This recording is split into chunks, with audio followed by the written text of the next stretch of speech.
Hi, everyone, and welcome to Storms on the Way, an American Gods podcast. I'm Alastair Stevens. And I'm Elizabeth Stevens. And I'm Daphne Olive. This week, we're gathering together to discuss the third episode of the American Gods TV adaptation, Head Full of Snow. Elizabeth, I want to start with you this week because you closed out this episode feeling, I think, pretty positive, more positive perhaps than you have previously. How do you feel about episode 3? This has been my favorite so far. I think the first one was a little bit of culture shock coming into understanding the tone because it was just so not what I had, not what I'd anticipated. And then the second one threw me off so much with pacing. This one, I feel like I've adjusted to those two things. Like, okay, they don't give a care about the pacing clearly at all. So I'm just going to throw that out the window and just be here for the ride.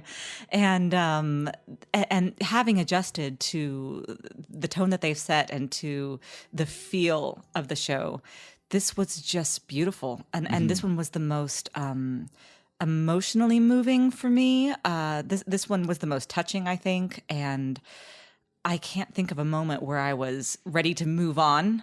I was really entranced, I think, by this entire episode. So it was lovely. Interesting. Daphne, how did you feel about episode 3? I don't have as many specific points to make as Liz, but I really loved it. I can't put my finger exactly on why, but I do now like this one best of the three. I think this felt more personal. Yes. Does that make sense? Absolutely, it does.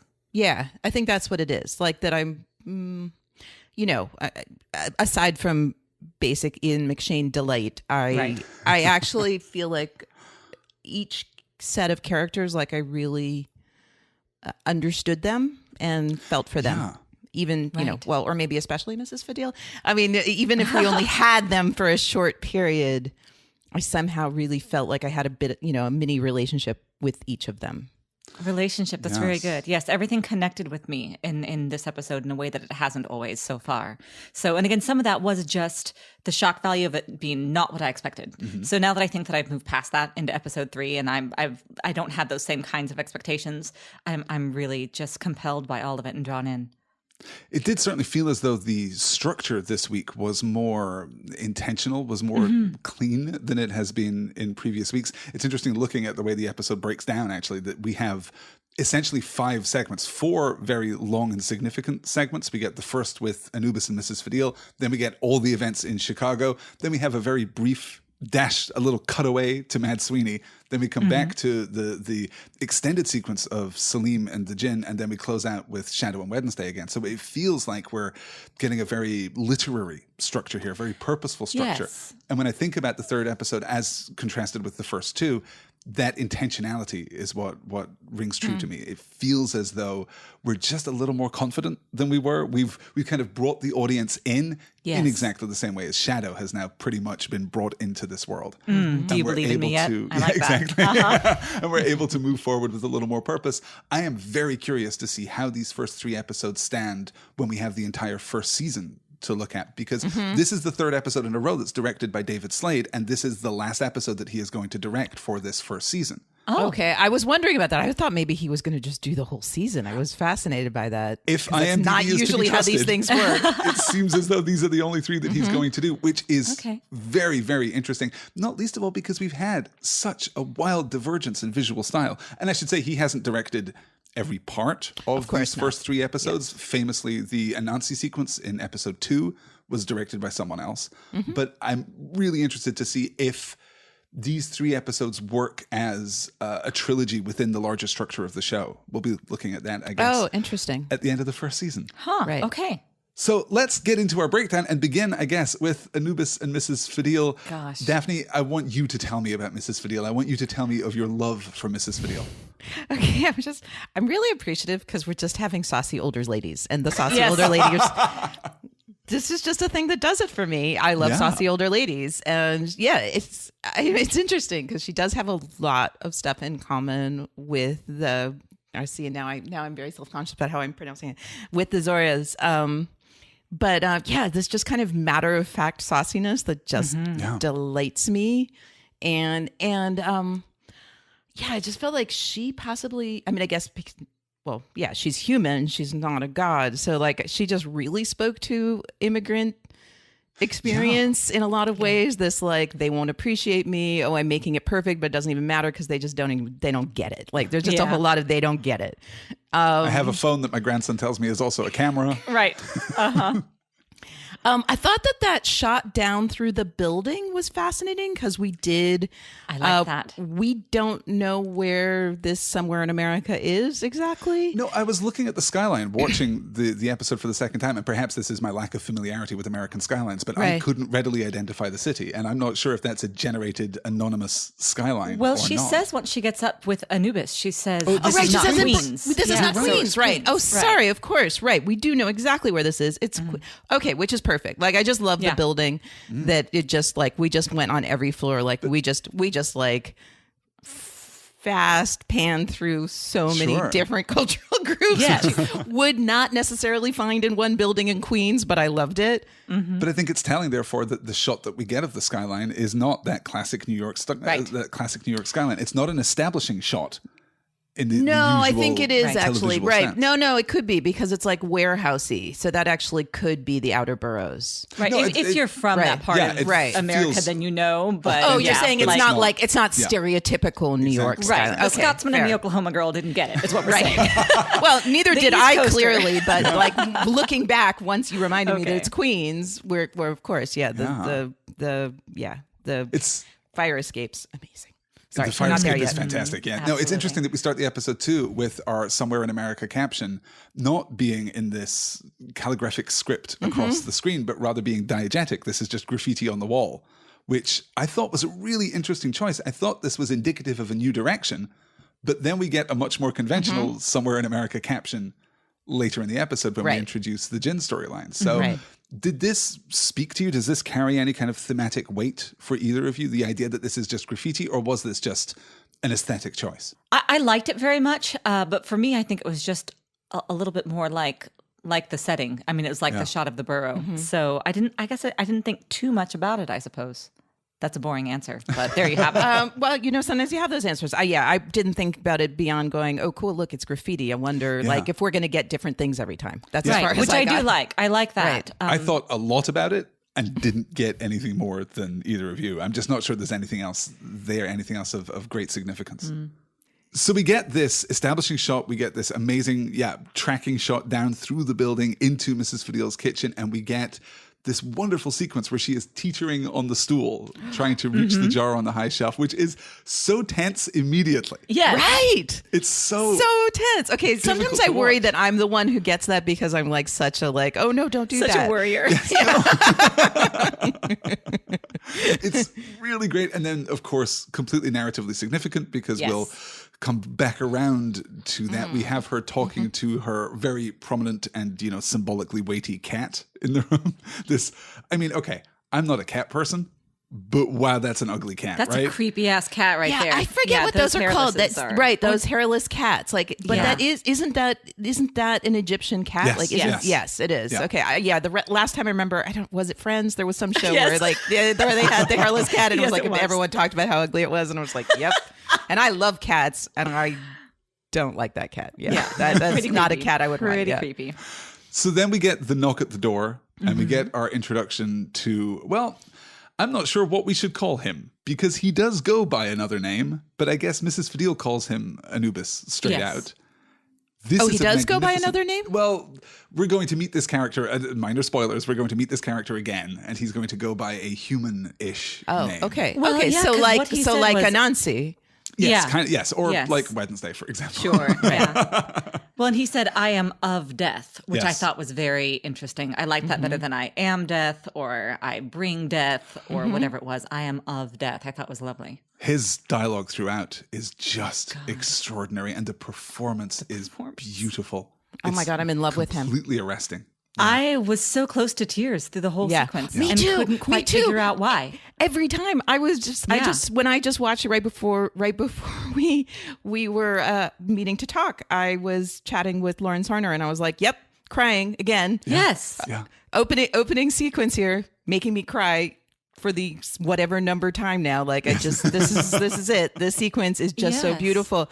And like, I can't put my finger on what it is that's making me cry, but it does. Yeah. Well, he's unsettling at first, just as she was, unsettled. Mm-hmm. Right. And you're not sure why he's there, although you're pretty sure it's not to rob the place because you know what you're watching. I mean, come on, we've seen the show.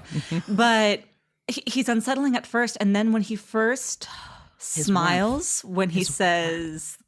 the bullshit middle name, and there's just that moment of connection. So oh my God. It was so lovely. Yeah. And that was before he even said, no, I'm the one who should be grateful to you, or whatever it was. God, the whole sequence was gorgeous. Yes. Right. So this connection between them. And again, we'll have to talk about that. Like, I'm just very curious about it. Right. So the kind of emotional, you just go through a lot of emotions in this very really short bit. So it's like, I was super worried, and then he comes in and I'm like super entranced with him. And then they make this connection so quickly in such a lovely way.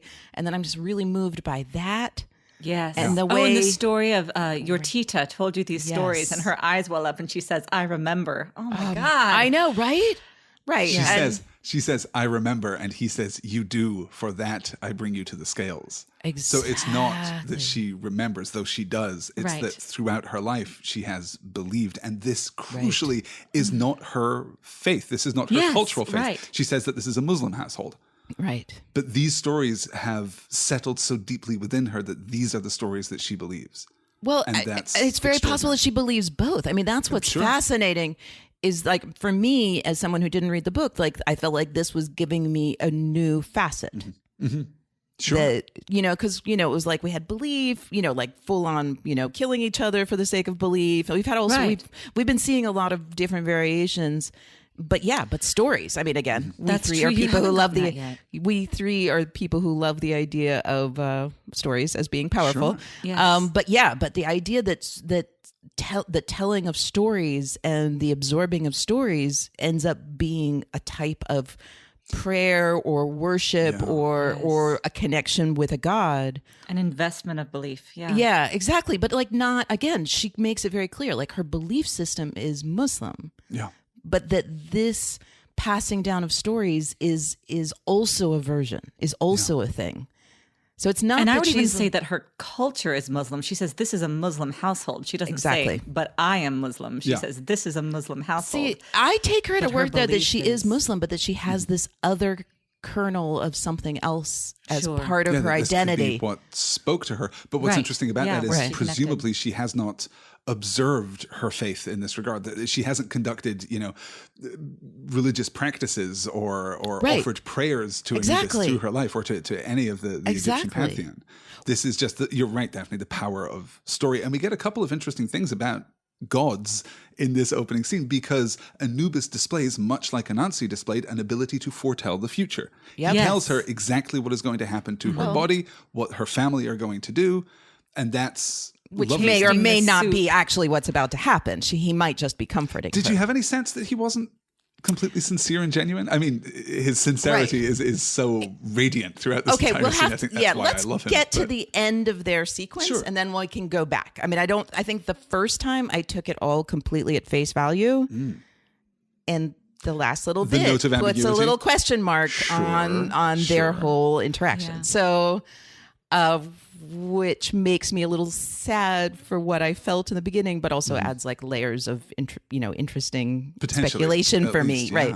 Yeah. But I just really like. I mean, for me, this was like just adding a new puzzle piece to the worldview. Is that, and especially, I mean, she's Muslim, so she's of a monotheistic religion. So we're getting a view on where monotheism stands as far as the gods are concerned, or as far as this God is concerned, right? So she says, basically, I am of a monotheistic religion, and he says, that's okay, because this storytelling, as far as I'm concerned, is an act of worship to me.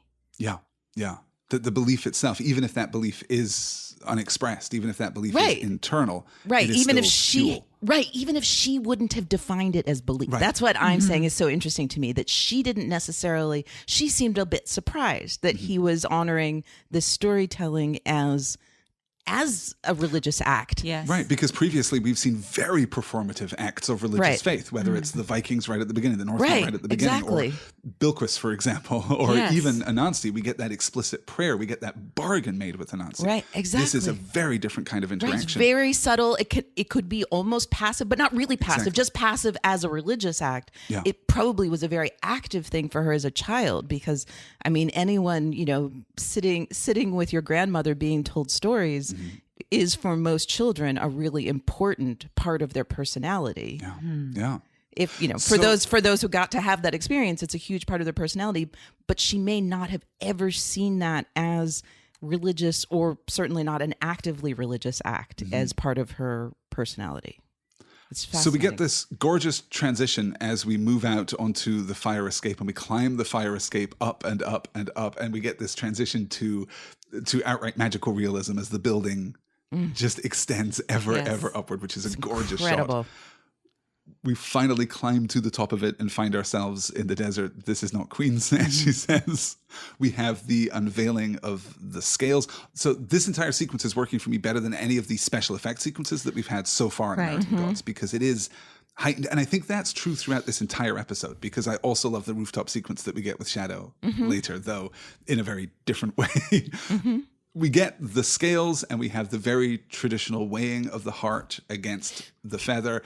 And sorry, I was using that. I'm sorry. That's just that line. Okay, well, no, I wanted to ask about this line because there was a response on Twitter during the live tweet last night to, hey, I was using that. Yeah. I didn't like that line. Oh, see, I love that line. That's the division that was on Twitter last night. Right. I love that line. I love that line because it's so her. It is very her. Neither love nor hate. There were a few times in this particular episode where there was a joke that fell flat for me because I was like, "You're working real hard for that joke. Not sure you should have kept that line in." Actually, yeah, a lot of the dialogue. This just but again, saucy old lady. It's true. And I saw on the live tweet too the other things that didn't work for me in the live tweet. People thought were really funny. So I'm like, okay, well. There's a swing toward the naturalistic in the dialogue throughout this entire episode, which gives us wonderful moments like Shadows.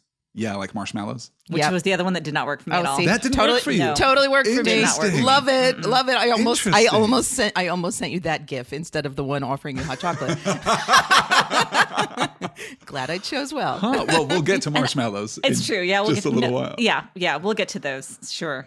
I loved Mrs. Fadil unburdening herself of her sin in the moment before her heart is weighed. Right. These tiny, petty, human, forgivable sins that she remembers so clearly. And then she says, I have done my best. And we get maybe my favorite line in the entire thing. Your best was good. I know. It's so beautiful. It is so beautiful. I could barely hold it together through that scene. That was gorgeous. No, me too. That's all anybody wants from a god, I think. Yeah. I know. I mean, I pretty much, at that point in my first watch, I was like, yep, he's my god. I want him. Yeah. He's my guy. Yeah. Oh, and let's not forget I would when follow he him tasted anywhere. her soup and said, it is perfect. Oh, yes. No one else will taste this. And he Right. does and says it's perfect. Right. That Well, was the first, it is good. Right. The best is good. Well, and she had just said it wasn't perfect. Like, that was the thing. That's true. She had already said. Yeah, no, it's not quite right. It needs more cinnamon. Yeah, that felt to me as though he was talking about more than just the soup. Of course. This idea that it is perfect, that you have reached a kind of completion, that your work is done. Yep. This all resonates beautifully for me through the entire sequence. That's lovely. See, I was thinking it again in contrast to her family not understanding. Oh, sure. Also I think it's both. No, I think it's both. Yeah. Right. Yeah. It was a moment for her to have some understanding that he's from the old world. He's from her experience where her family is not. He is actually of her world. It seems so, yeah. I love it very much. And then we get the introduction of the doors to the Duat, the doors to the Egyptian afterlife. This is such a powerful, striking image. And we get two interesting details here. The first is that Mrs. Fadil wants to choose the right door so that she can be with her grandmother. She worries at the end that if she has made the wrong choice, if she has followed the wrong god, that she won't see her grandmother again. So she believes that her grandmother is in the Egyptian version of the afterlife, potentially? Well, that's the thing. No, for me, there's two elements of where choose comes into it here. So he's saying choose a door, and she's just like suddenly very unsure of herself. Like she's worried that she's going to end up with her dad. And then she says, you seem like a nice boy. Will you choose for me? Yes. So she this is for me. A woman in her mid-60s. He is a god 5,000 years old. I know. And yet he's still a nice boy. I know. I love this interaction so much. It's so good.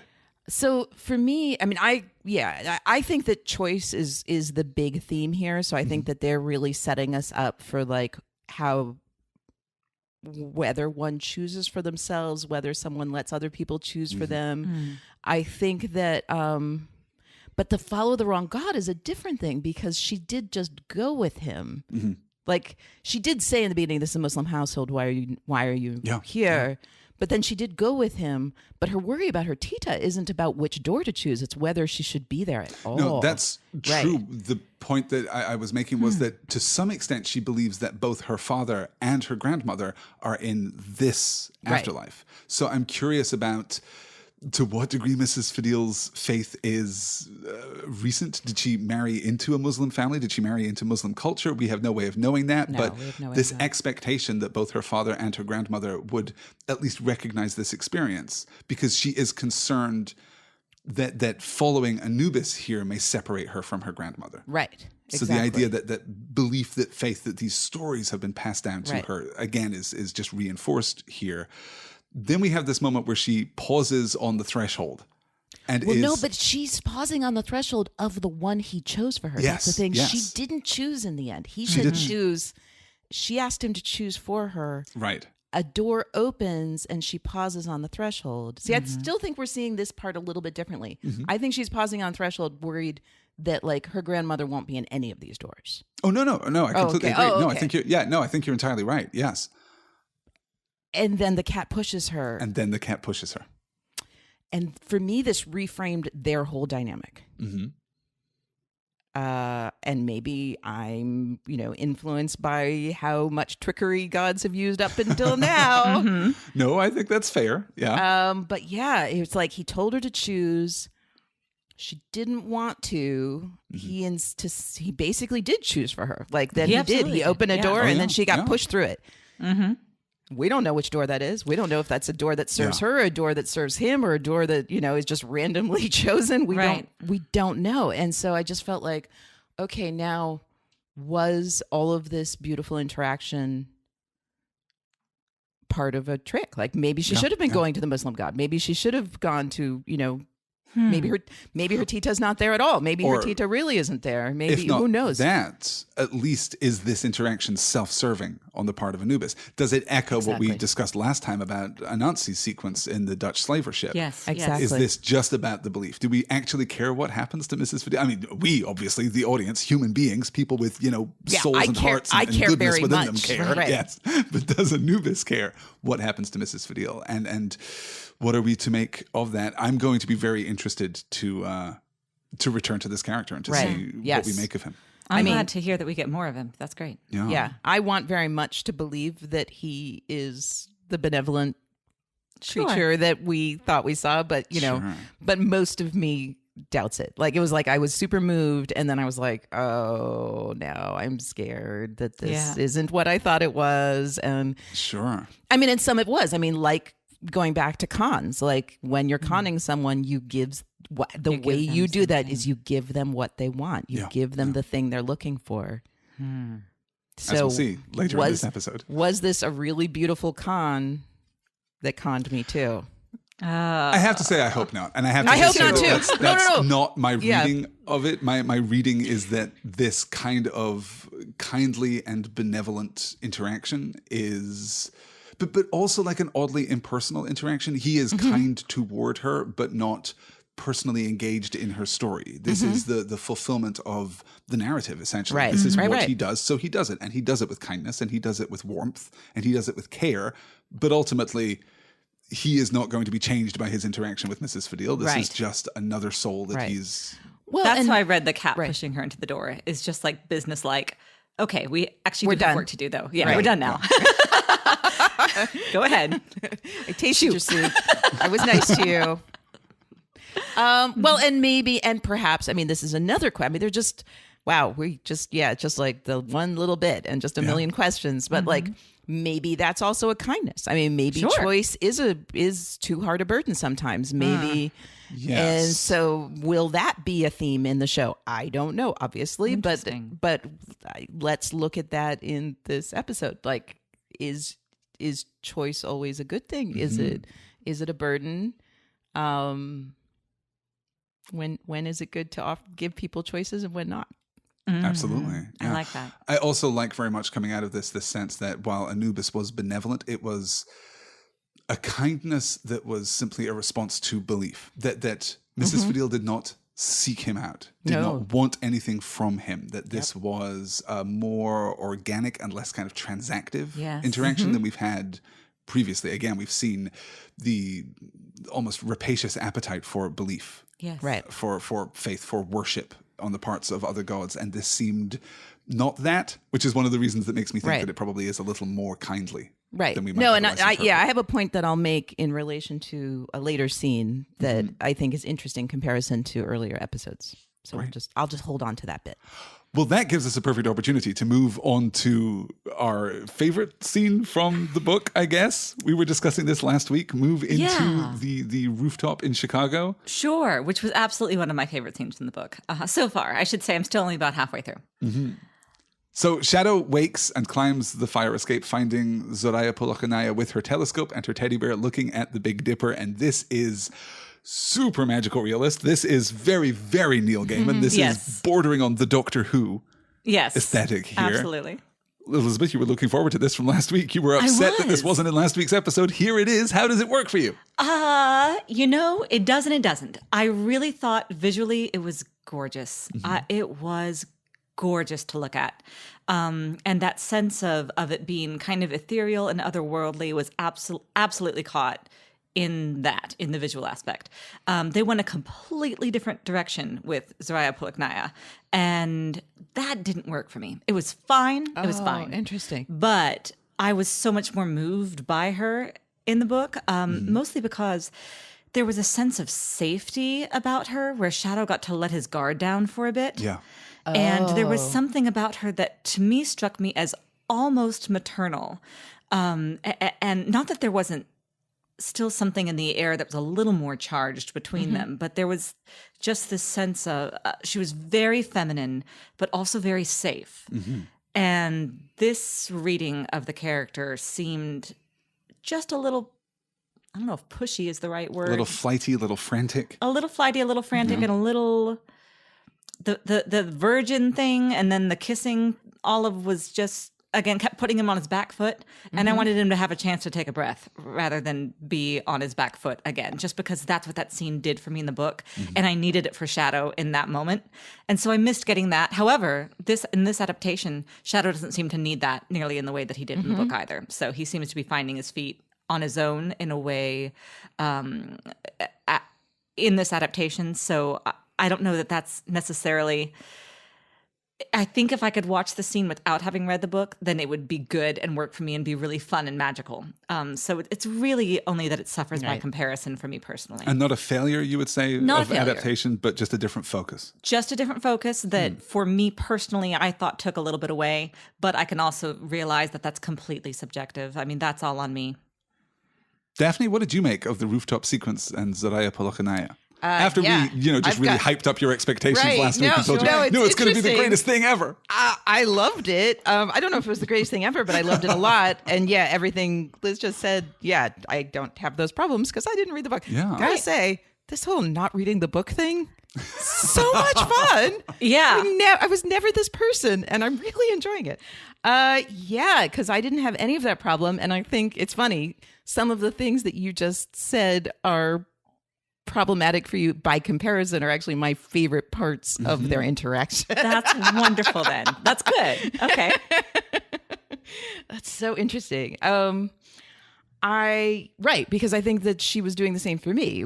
It was almost like everything she said was a riddle, but a significant one.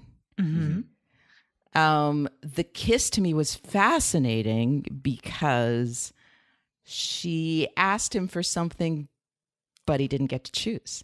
Yeah. Like, She this just was the took it. first time Yeah. she took it. This is the first time we've seen a godlike creature just take something without any amount of offering.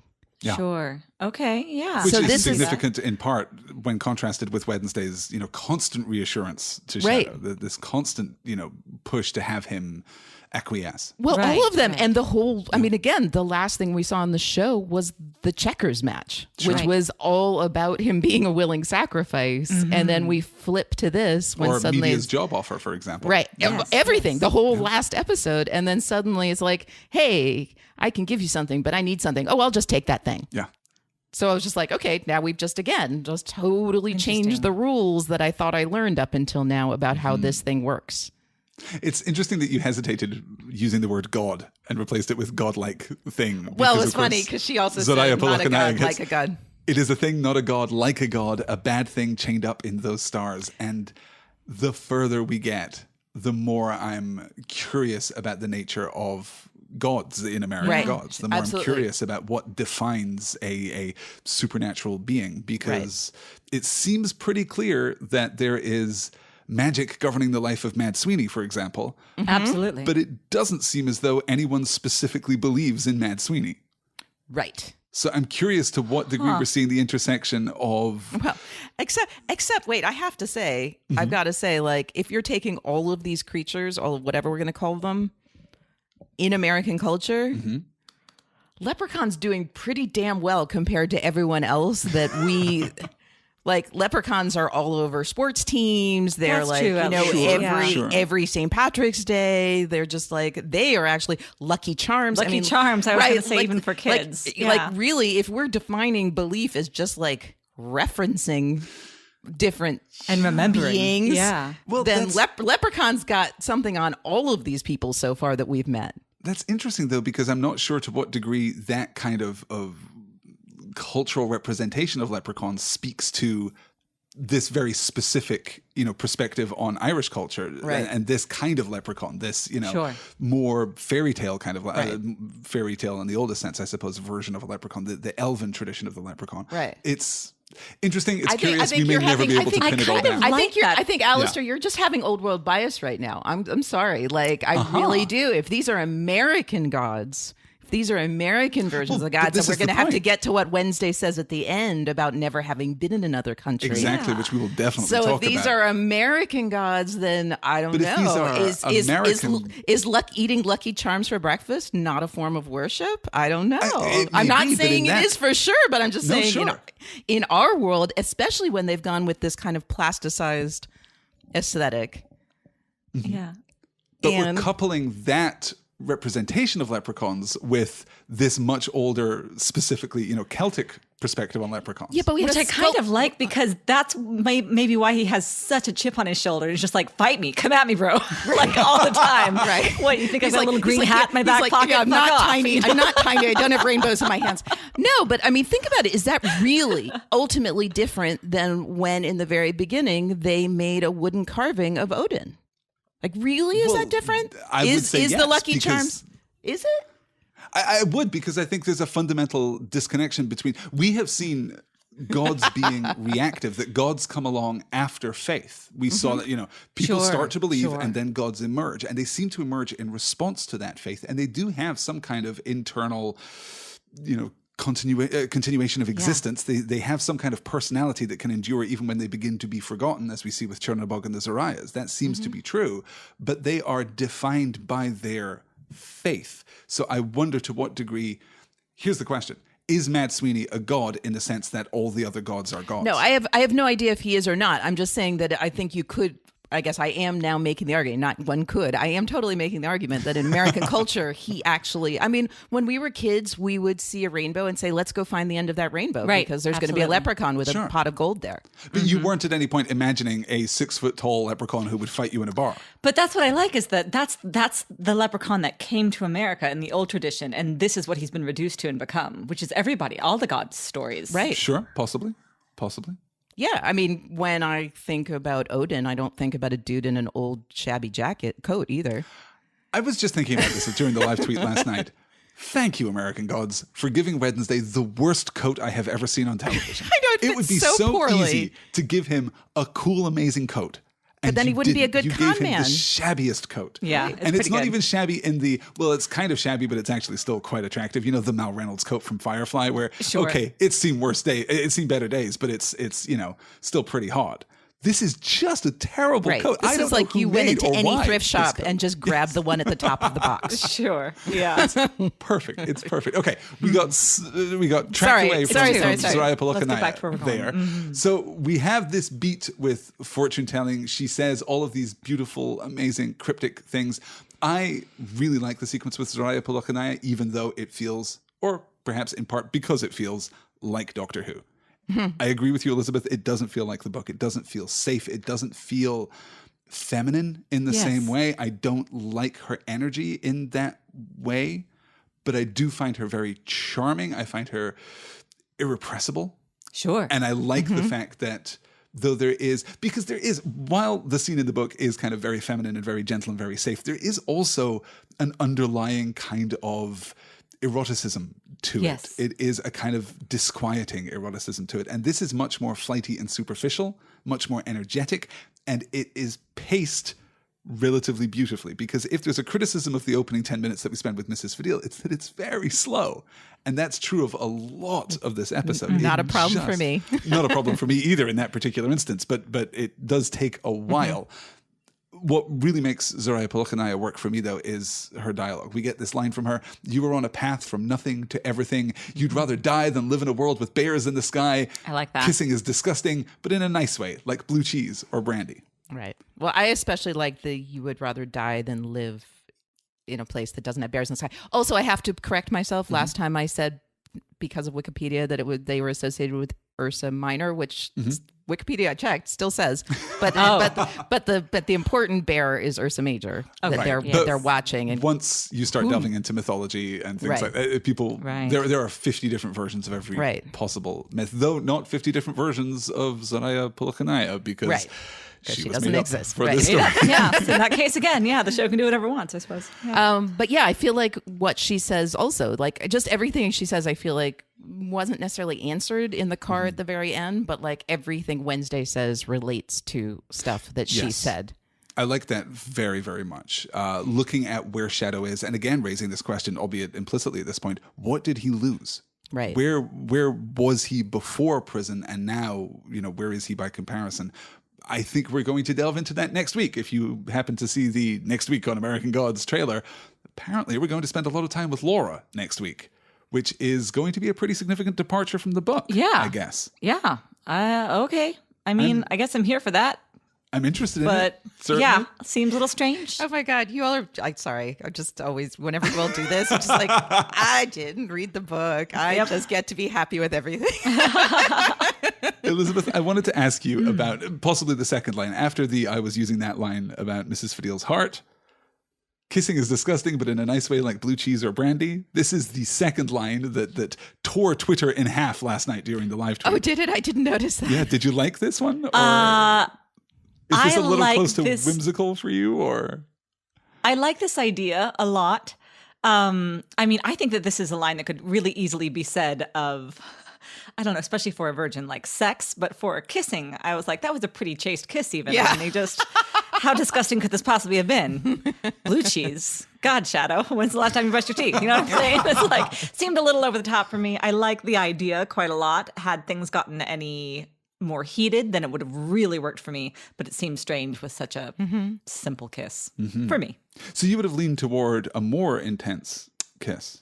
Yes, for that line to work. Interesting. I mean, would you have leaned toward that in general? No. I mean, see, I wouldn't buy it from Shadow.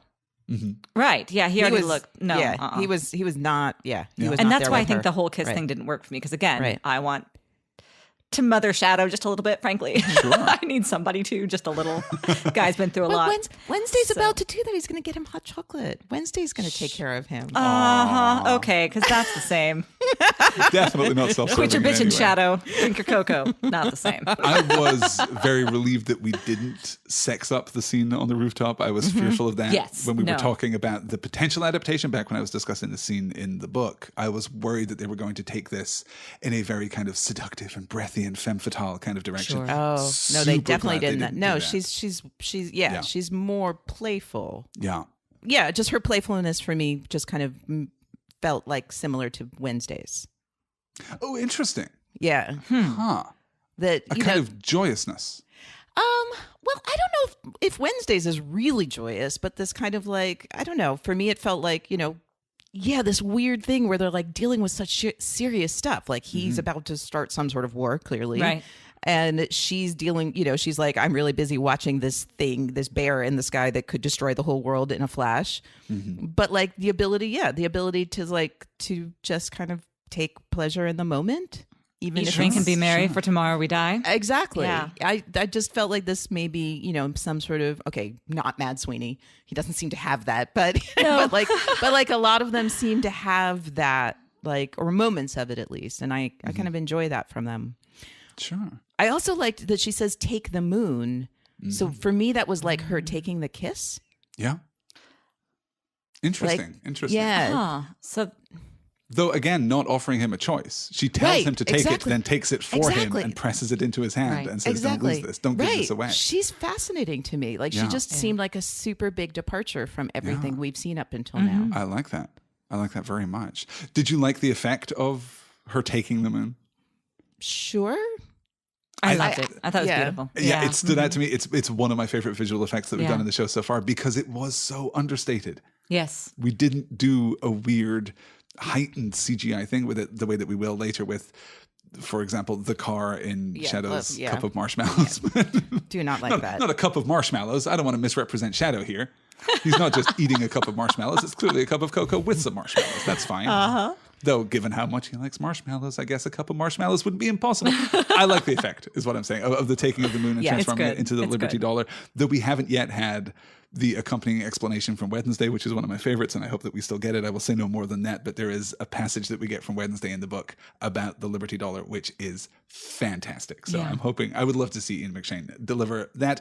This, at least, Daphne, is something that you must do. After the show is done, you get to go to the book and read everything pretending that it's Ian McShane reading it to you. I Which know, I right? have to say, I can't Delightful help that now. experience. Yeah, Yes. no other character has crossed over, but yep, Ian McShane is definitely Wednesday, and I can't This quite is- get it past me. This is Yeah. what Ian McShane does to you. Yep. Yep. So Fair the enough. first half of our time in Chicago is now over. Zoraya Polakhanaya ends the sequence by saying it's the daughter, not the father, talking of the coin, talking of the influence of the moon over the sun, which is clearly related to the gold coin that he got from Matt Sweeney. It's the daughter, not the father. Now you wake up. And Shadow, of course, Fascinating. does. Which again, she tells him. I mean, she just Yeah. She's like little bossy pixie girl. I really like. She's fascinating That's why to me. I like her so much. Yeah. I apparently have a type. She's just. I don't know. I really enjoyed her. From there, Shadow returns to Chernobog, waking him, question mark, in the middle of the night. I would say waking him, except Chernobog is clearly smoking. Right. So does he just chain smoke all through the night? I think so. That's very disquieting. Gross and Yes. weird. I don't but like yes. that at Interesting. all. Oh, Yeah. that's what's bothering you, not those feet. Come on. Well, Gross this too. is also No, the whole pretty, character pretty is gross. terrible. He's pretty Yeah. gross. He's pretty gross. I mean, Marvelous, somehow yes. kind of like charmingly so, but totally gross. Yeah. Yeah. Yep. The performance is Peter Stormare is just terrific. Perfect. Yeah. Spot on. Thoroughly Amazing. enjoying that. But yes, not easy to watch always. And then we get Shadow as conman. Shadow tricking Chernobog into a rematch. So it was interesting. Like at first, it does seem like he's definitely tricking him, but maybe some part of Chernobog really wants this. Like I couldn't tell because at the end he seems pretty kind of angry, but he's laughing. Like maybe Yeah. he's laughing at his own fate, but he just seems kind of like, cool. Now I get to do this thing with you, and then go kill Wednesday. Well, yeah. He seems not really. He's not angry at the end, He certainly doesn't seem. He seems more amused than anything else, certainly. right? But I was fascinated by it, in part because for me it connects to this line that Shadow gets: "You're playing the same game," Yes, love that. which, to me at least, it opens up the whole landscapes of speculation here. Was Chernobog playing exactly the same game? I watched the sequences very carefully. I mean, it's possible. Oh, wow. You actually tried to track whether he was playing the same game? I tried to. I'm impressed with you. I can't be certain about it, but it is possible, certainly, that he's playing literally the same game again. And if he is, then that... Did he choose to do that? Did he choose to play the same game and allow Shadow to outsmart him? Does he really want to go with Wotan to his Wisconsin? Right. Or is this a limitation that is placed on Chernobog? Is he simply... He plays a game of checkers. Yep. Like traditionally, that's what he does. Thus, he has only ever played one game and he just plays it over and over and over again. That was my assumption. That was totally my assumption.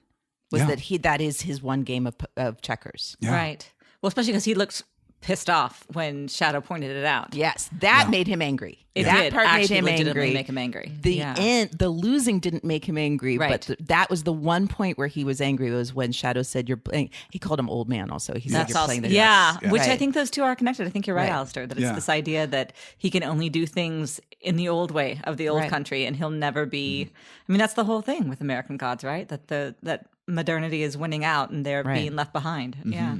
Well, but so I tied this to two things from earlier episodes, back to the idea of vocabulary learning, where we discussed what that might meant. And I said, to me, it felt like he was saying you're learning the vocabulary of something that already exists, as opposed to the more modern gods, being able to manipulate and change things. Also, I think the idea that one of you brought up about Bilquis, the idea that because she's getting stronger because she's absorbing more and more people, which is again, we're gonna have to talk a lot about Bilquis in relation to gods in this episode. But so maybe the lack of belief in Chernobog makes him less powerful. Like maybe once upon a time he could have played different versions of checkers, but now he's stuck with the one because he's just a weakened version of himself. But the thing I love most here is, it's like suddenly Shadow gets this coin, and then now he's like, it's like he's been energized. Like suddenly he's like, Mr. Like, let me con you, let me manipulate you into a situation, and then. Yeah, so I don't know. I'm always like, I always want to ask you all stuff, but it's like, stuff from the books. I don't know what to ask, but like, does it feel like the coin did that, or just we should say that these two sequences are out of order in the show. In the book, he plays both games against Chernobog and then has his encounter with Zoraya Polochonaya. So there's never this disconnection between the two games. Shadow's never under this, death threat, or isn't under it exclusively for long. So this is very different. But there is a sense in which, Zoraya Polochonaya gives Shadow the moon. She gives him this silver key, the daughter, not the father. And there are, of course, all kinds of traditional connections between the moon and intuition and insight and this feminine kind of, softer kind of analytical perspective, which seems to be playing into Shadow's ability to dupe Chernobog. He just gets in his head immediately and does so beautifully. And not just Chernobog, like he's full on con man self this whole episode. Exactly, which is wonderful and clearly is true to who Shadow is. We know that he came into the story already an experienced con man, probably better than he was when he was arrested, presumably. Right. But now he's able to dupe Chernobog. He gets what he wants. He gets a stay of execution. It's completely fascinating. I'm not sure what to make of it, but there's so much about which we might speculate. Elizabeth, how did it work for you? How did you read this sequence? Did you see this as being a consequence of the coin, a consequence of luck, a consequence of intuition? Is this just Shadow had a nap and now he's feeling more like his own self? A consequence of intuition I like quite a lot, actually. And even just the sense of having something on his side, luck on his side.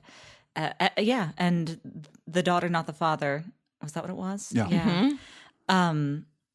Just a little bit of a confidence boost, I suppose, to take the reins again, to give it another shot, and also maybe a little bit challenged by that idea of you don't want to live in a world where there's bears in the sky. Maybe kind of I'll show you, or I guess I'm invested and I'm in more than I thought I was. I'm not sure. Getting the fight back in him a bit. I kind of liked the opposing perspective on that, actually. Not wanting to live in a world where there are bears in the sky.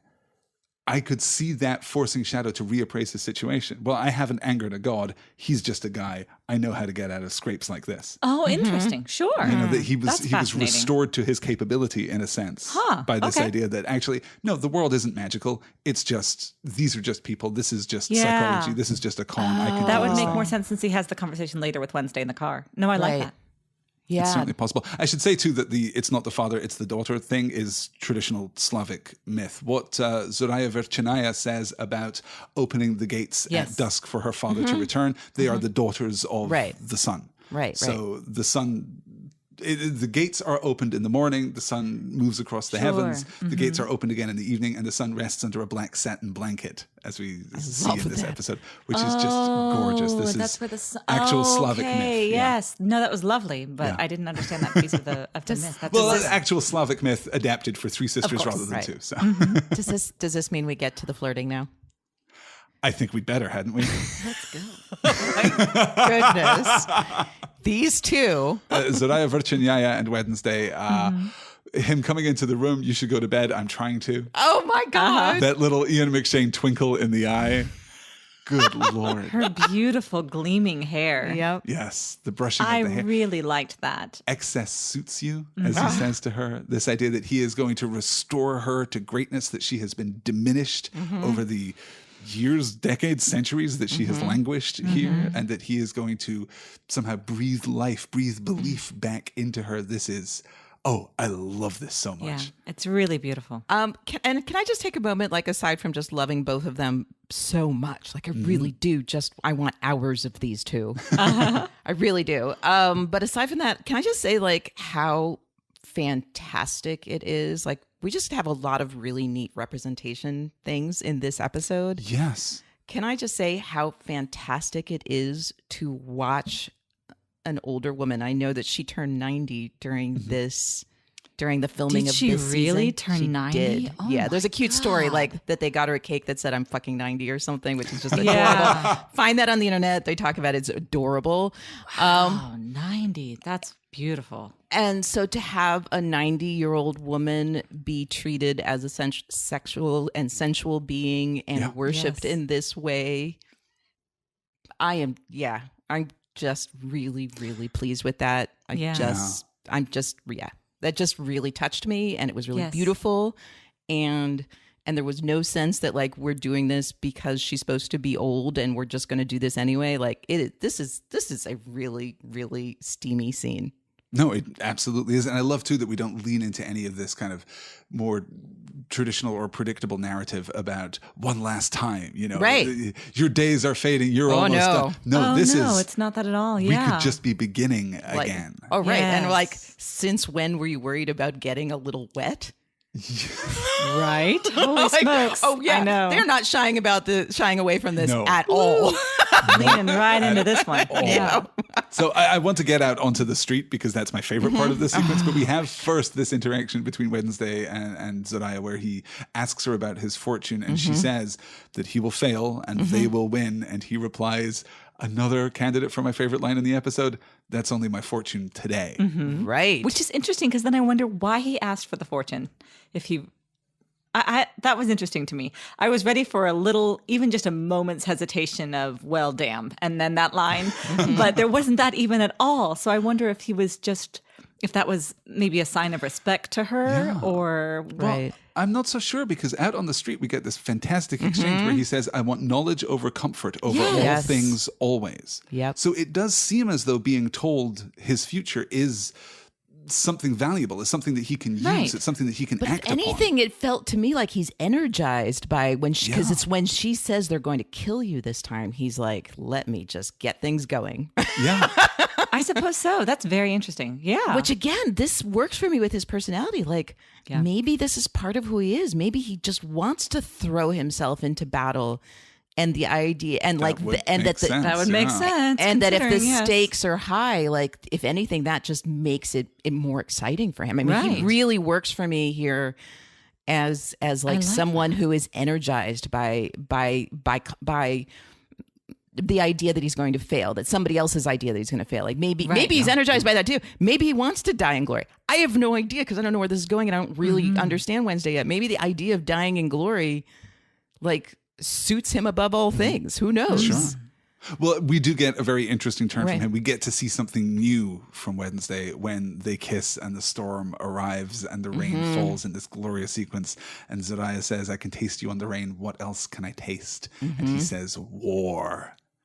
That's new. We haven't seen that from this Wednesday. And it was yet. so great. I felt like this is the real Wednesday. I felt Yes. like this we got to see Wednesday for a minute. Old World Wednesday. Yep. Yes. Uh-huh. Yeah, very good.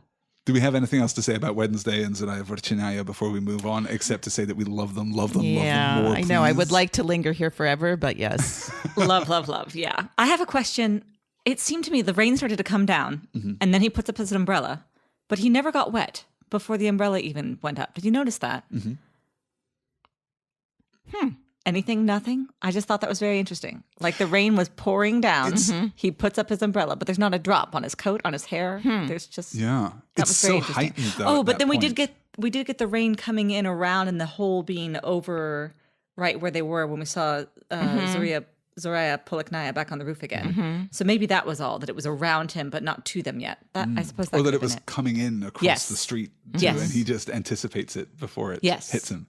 It's Which I like. Such an amazing sequence. Of course, we've seen this sequence time and time again in promotional material for American Gods. There are GIFs of this sequence all over the internet. are there? I had that gif already. Yeah. See, I'm avoiding all that, so It's I didn't know. just beautiful, and I love the interaction. Yeah, we could talk about it a lot more, but I'm sure we'll have the opportunity. Oh wait, at I some did point. have one question. So is it the kiss? Like, is there something about the bonding of these two that brought the storm on at that moment? Do we feel like that's it? Interesting. I don't think it's the bonding between the two. I think this is 100% Wednesday. I think the kiss is him expressing Being himself. active, yeah. He's being lusty. And Yeah.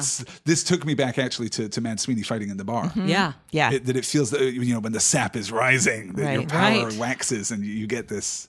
What a cool thing. Like, these are gods. And the time when they like become their full selves is when they're like experiencing these really human physical things. Well, sure. I think if you go back into any kind of ancient mythology, Sure. I gods love are that. rampant. I hard love drinking, it. hard fucking I know. god left. I know. I've always enjoyed that. I mean, Yeah. I mean, when I was a kid, I was like, wait, can I just like have Greek mythology be my religion? Because I like Right? that 'Cause so this is much awesome. better. Into this. Yeah. Sounds Sometimes way Zeus more turns fun. into a swan. I mean, it happens. It's fine. Right. It's good. Why on earth would you not want to live in that world? So while this is all unfolding, while the storm is raging, while the lightning is coming down, and the shots we get of the lightning in this episode are just magnificent. While all of this is going on, Shadow wins his game, and there's a really tight detail here that I wanted to call out, which is that when Shadow loses the first game, as we discussed last week, he is backed into a corner. He has a choice of 2 moves to make, but either move will lead to his defeat. When Chernobog loses, he doesn't have a choice. There's only one move that he can make, and he has to make it and is then defeated. And when you were talking about choice earlier, Oh my Daphne, goodness. yes, interestingly, Shadow takes away Chernobog's choice here, right at the end of the game. Which Whoa! I just feel really like spoke to me. I'm going to need another week or two to understand how choice is playing out in this episode, because I like identified it as the theme I think is really that this episode's about. But that adds a whole other element to it. Yeah, I found that very interesting indeed. Shadow then wakes in the morning, discovers that there is, gasp, no fire escape leading to the roof of this building, but he still has the Liberty Dollar.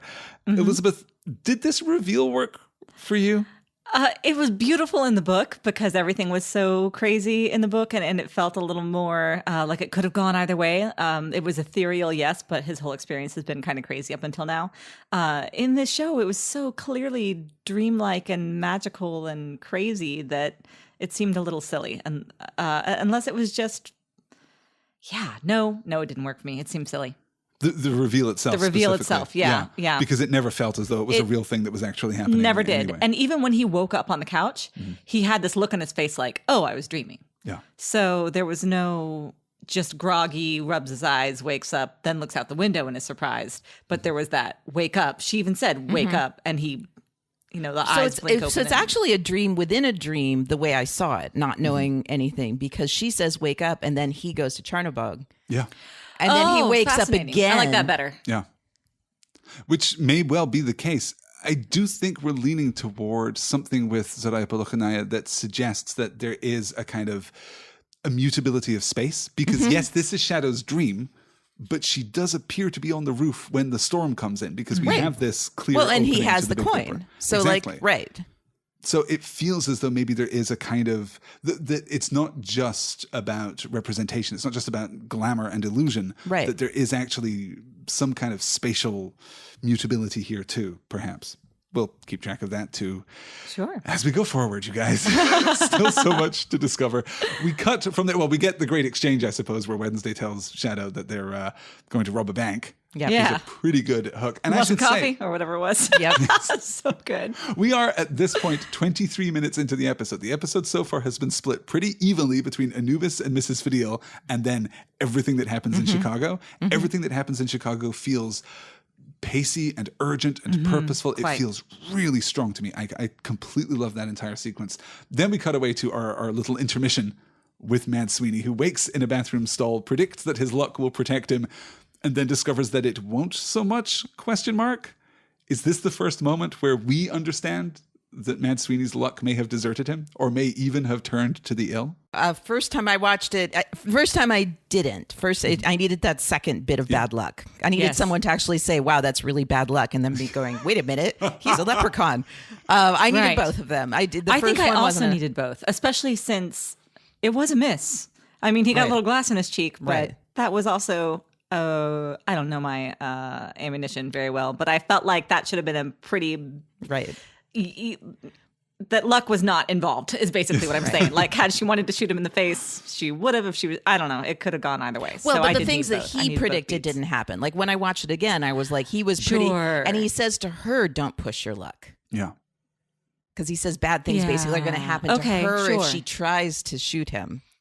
Ah, that's true. And he seems pretty surprised that those things he predicted didn't happen. Right. Yeah. Like it even though it is a fringe case, but it's still, he didn't expect this. He was just like, wait a minute. He already suspected something, although obviously he didn't figure it out until also the second bit of bad luck, because that's when he starts digging in his pockets. Yes, this is after hitchhiking down the road heading toward Wisconsin. He's picked up by a driver who believes Mad Sweeney to be a drunk. This is played by Scott Thompson of The Kids in the Hall. This is such an unexpected and unnecessary and fantastic cameo in this. I didn't notice, but now that you say it, of course. It's just been so long. It took me forever to figure out who it was. It was really bugging me when I went spelunking on IMDb and find it. But no more than a half mile down the road, a pipe is dislodged from the truck in front, and we get... I did not need to see that. I'm sorry. A very sudden, very gory, very graphic sequence as the driver is impaled. As you said, Daphne, as we're standing around afterwards, someone observes that this is just crazy bad luck, and Mad Sweeney starts digging through his pockets, apparently not finding what he is looking for. Right. This entire sequence takes like 3 minutes. It's funny. It's energetic. Pablo Schreiber is just incredible throughout. He is incredible, period. I was somewhat won over by him in his appearance. He was never my conception of Mad Sweeney. He never kind of represented the Mad Sweeney that I read in the book. It sounds like everyone feels that way. Yeah. But he's so good, and that I love him. Incredibly dangerous, incredibly urgent, incredibly manic energy could not be more appropriate. So I thought this sequence, while sudden and graphic and awful, I thought it really, really worked for me. Daphne, did it work for you? Totally. Yeah? Yeah. I don't have a lot to say about it, but I was just like, well, I think I actually had to go through this to be like, oh wait, leprechaun's luck. That's supposed to be a thing. Well, the only other thing that stood out to me besides the luck is the kindness. Again, we've got Anubis at the beginning, and then we'll talk a little more about kindness in a few minutes. But for me, this was another example of someone offering kindness that was not transactive in any way. This driver is just doing a good deed. He's just being true to himself and exhibiting that kind of benevolence to, as it turns out, not a fellow human, but we have another instance of two people interacting without expectation of the other. This one goes very badly. But the other two seem to work out a little better, at least potentially. We'll talk about the ambiguity of the first some more, I guess, and then talk about how the third one ends up. But this was another moment to me where that interaction was just very human and very kind and very, I don't know, present. Did you see anything of value, of significance in that, Elizabeth? Not of significance necessarily, but I was worried that it was going to get real... I don't know. I was worried that the guy in the car was either going to be predatory or although Mad Sweeney is the wrong guy to pick up if, in that situation, or that it was going to be one of those preachy types. Mm-hmm. And so for it being someone who recognized himself in the character, saying, I remember being on that side of the highway, I quite liked. It worked very well for me. It kind of put me at ease, honestly. Yeah. I liked it very much. Mm-hmm. This is part of how we're moving into Shadow's world, though, because this is the second time in the episode when I thought, no, this person could be a god. Yeah, this person could be someone dangerous. They had to have some sort of agenda because he was so pushy about it. Yeah. Like, if you're going to offer somebody a ride, no, you sure? Okay, then you keep going. But he's like Mrs. really Fidel trying in the first to... instance yes. could easily have been a god. Oh, that's so interesting. This was my problem in the last episode. I did not have this time. I didn't think Mrs. Fidel was a god, and I did not think that like friendly car guy was a god at all. He's actually credited on IMDb as kind man. Which is man. Kind of lovely. That's sweet. It didn't occur to me at all that he was a god. That's so interesting. Well, I think because he was interacting with a god. So or whatever we're going to call Mad Sweeney. It seems to me like Mad Sweeney would have recognized him. Possibly, yeah. It was, I don't know, specific enough, unconventional enough that it still caught my attention. Yeah. So, But I very much like how it plays out. And that scene of Mad Sweeney kind of losing his cool as he's digging through his pockets, turning out gold coin after gold coin, not finding what he's looking for. And then we get the first of this episode's explosive fucks, which is just perfect. It's a great little cutaway. And then we move into... easily the most impressive, easily the most ambitious, easily the least conventional part of this entire episode, because we get a 15-minute sequence here that connects with our core narrative only thematically. Yes. Only obliquely. Let's talk about Salim and the Jinn. We get our transition, our Somewhere in America transition, but this time it is the calligraphy of Mr. Ibis that we saw previously. This is right from the jump very magical. This opening sequence feels almost absurd, almost comical in its absurdity. When he's in the office, Yeah. How did you feel about that, Daphne? Well, he's waiting for Mr. Blanding about a sales job, and it just gets awfully Godot, doesn't it? Mr. Blanding. Mr. Blanding? Yes, exactly. That is a really good comparison, right? It feels like this is something where like we chose the name Blanding because we're trying to make a point, and it's just not really an office and not really right. Yeah, it does. This is some practical bit like a stage. Yes. Yeah. Oh, it is. But that's perfect because isn't America kind of a practical joke on Salim at this point? Ooh, very good. Yes. Certainly in terms of the facade of salesmanship. Yes. Yeah. That's very good. Huh. Oh, I love Salim. See, this I just like fell in love with characters right and left in Absolutely. this episode. Yeah. This again, I think, was perfect casting. He was so lovable and charming, and I was so sympathetic to Salim immediately, which actually took me a little bit longer in the book. This is a long sequence in the book too. I felt like, why are we still here? What's going on? And he was a little more crotchety, I felt like, than he was this kind of innocent hopefulness and yet desperation. So this worked for me beautifully.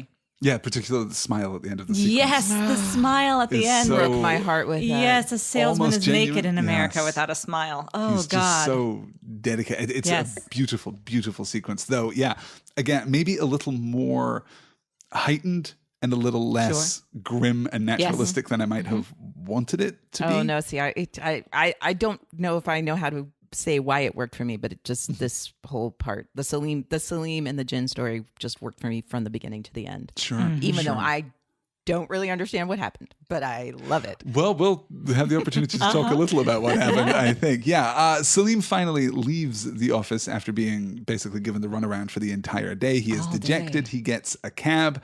The driver is, of course, the figure that we met briefly in the diner last episode, who Shadow ran into, the figure who was talking with Wednesday. Yeah, this is the guy we saw last week wearing a blue suit. Yes, last week the blue suit, this week the world's ugliest sweater, I guess. No, he's wearing Salim's suit. It's Salim's suit, right? Yeah, it's the switch. That's so fascinating. Yeah, no, this is good. Well, because we know somewhere in America, but we don't know when. We don't know when. In America. No, exactly. Right. I had to Yeah. think. I was like, wait. I'm so glad y'all pointed that out because I'd missed it. I just definitely, skipped past potentially at least, changes your perspective on the outcome at the end of the episode. Right. And I only noticed... Or at the end of the sequence, Right, at the end of the sequence. Right. I only noticed that like on my second watch. So the first watch, I came up with one storyline for what had just happened. Yeah. And then, the blue suit going like, okay, now this had, the end of this has a very different meaning if you notice the blue suit. Or potentially, at least. Yeah, I guess we could just fast forward through our breakdown of this.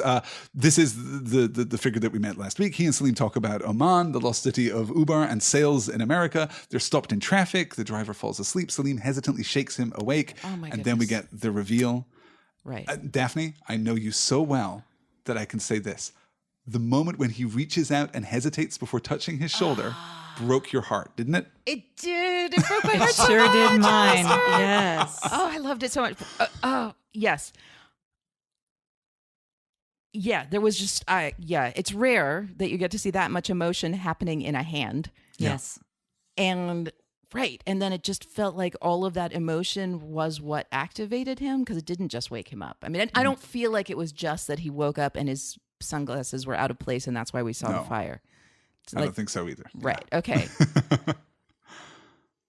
But it went both ways, right? Do you all feel like that? That this was like, I mean, it wasn't, well, I guess we see that because he sees the second time when they both touch hands, Salim sees the desert. Right. We get or somebody sees the desert. We see the desert. We see the desert, yes. Right. Which may not be true of either of the people involved in the actual physical contact, but certainly, yes, we see the desert. But it struck me again immediately that this is another act of kindness. This is another moment of just genuine connection, that Salim is extending himself to this, who is at this point just an unknown person in the city. Exactly. That really feels powerful to me. And that moment of connection and that reciprocity, I think, you're right, Daphne, does kindle something between them. It's incredibly beautiful. Well, and it has a lot of levels. I mean, it was just really fascinating for me. Right. So for me, I mean, I like that you're saying kindness. For me, this is about connection. Yes. Which, kindness is a pathway to connection. It's not that, but that's what brings it back to Anubis for me. But I also love that this worked both ways. This worked as also like Salim is a man who has come to America. We're going to assume that he's probably been closeted, from the way we watch this play out. Sure. So this very much works also as the way that, that kind of tentative way that two gay men would figure that out with each other. That there's actually is the potential there. So it worked in both ways. And I just thought that was fascinating to me. Like that the idea of sexuality being something that you could be hiding, but wanting to express just enough to see if the other person is in that same place as you, worked in this kind of with the same like emotional language as I feel this connection to this being. Yeah.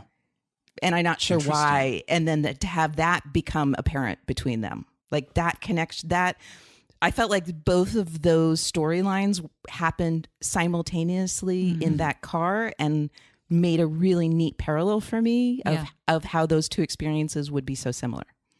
I like that very much. I also saw, watching the episode for the second time, an echo of the earlier scene on the rooftop, because I was so sure of Salim's closeted state up until this moment that I wondered if he was a virgin.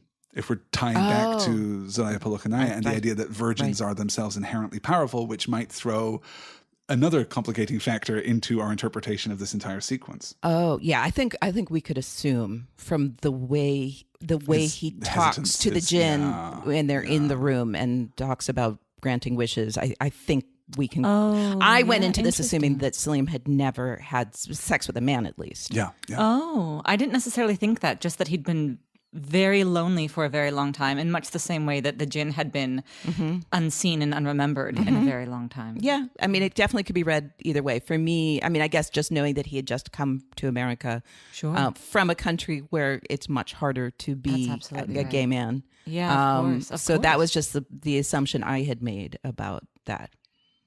Yeah, I have one thematic thing to say about their conversation before they touch. Was that the whole thing about selling shit.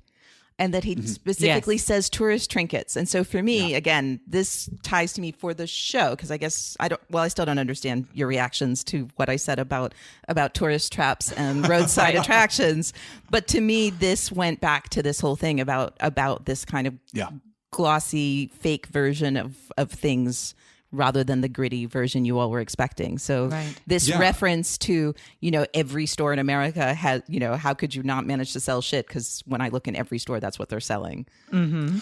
Yeah, specifically the tourist stuff does throw forward to what Wednesday says later about Americans not knowing who they are, that they're pretending. Yeah, right. That we kind of bedeck ourselves with the trappings of identity, but that just covers the absence of actual identity. I find that really, really interesting. And certainly I think Wednesday would be more affectionate, more sensitive, more encouraging of that. I don't think that he sees it as such a terrible thing the way that Salim and the Jinn do as they're talking. But that's really interesting. So we get to the hotel, and I guess we could just gloss this because what's really important here are the heavy thematic movements throughout the sequence.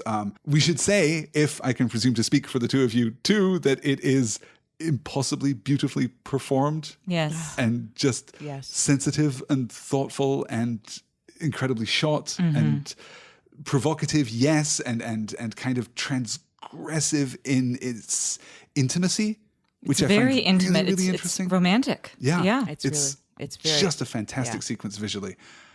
Let's talk about then the culmination of the sequence, which we get this odd, and I know a lot of people were thrown out of this in exactly the same ways we were thrown out by the Bilquis-related special effects, but we get this odd CGI sequence of the Jinn ultimately filling Salim with his fire. We get this transferal of essence from one to the other, which of course has a clearly, applicable biological metaphor there. But it seems to be something more spiritual, seems to be something more magical in a way.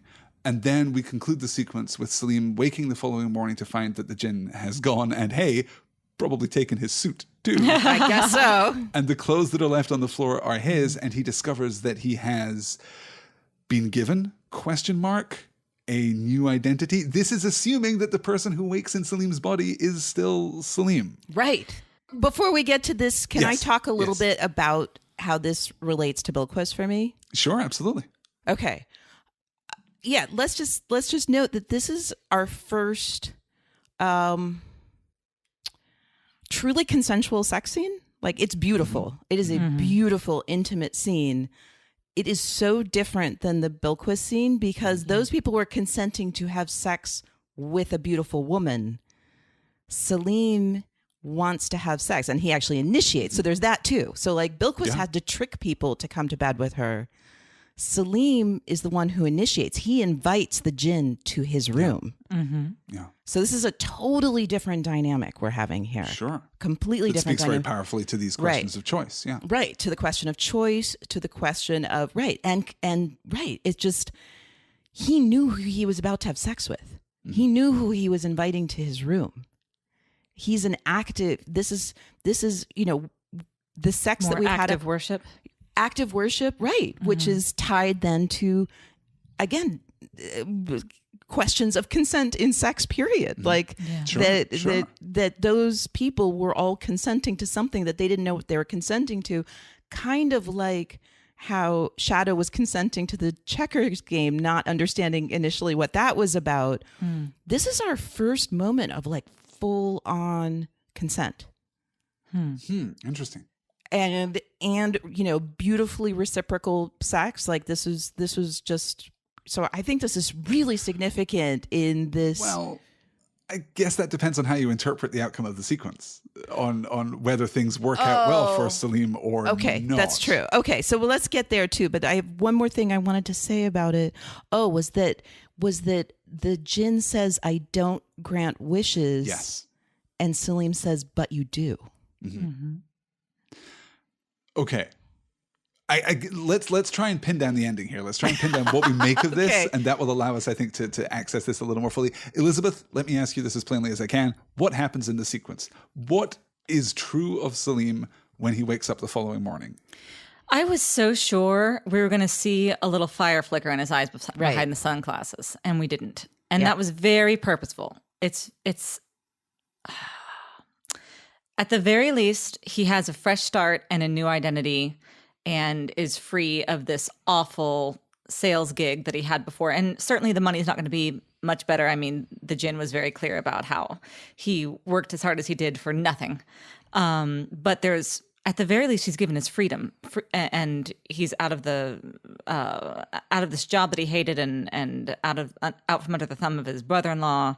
So, and he has a new name. He has a new name, a new identity entirely. Yeah, and a new.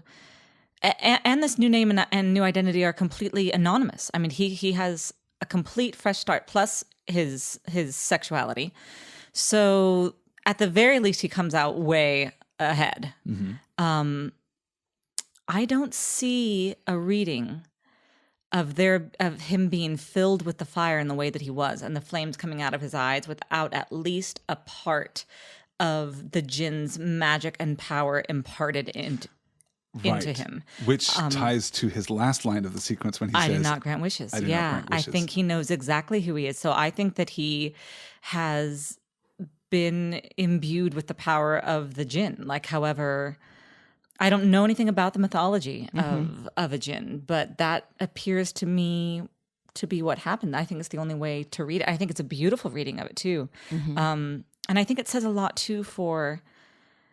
a lot progressively for queer sex too. Just that was something that for so long, so much of and way back in history with Catholicism in specific and the religious right, no matter what, just this idea that sex is only sacred and holy when it's for procreation, when it's for the creation of life. So to have this queer sex scene sacred and holy and with the creation of life, I thought spoke beautifully and was incredibly touching and moving. And I think the scene loses something significant if you say that it's just a job as a taxi driver and a new ID and a sweater. No, I think it's much more than that, certainly.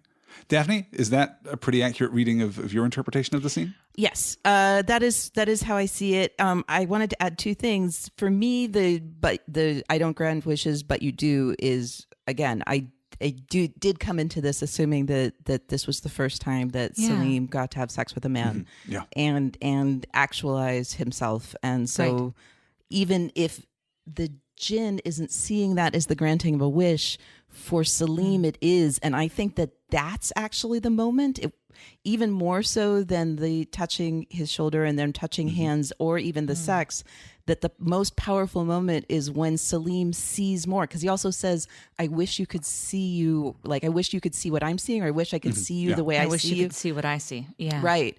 I think that actually what's for the jinn, the most powerful part of this is that Salim sees more in him than he even understands in himself, which is almost beyond worship in my eyes. Yeah. Interesting.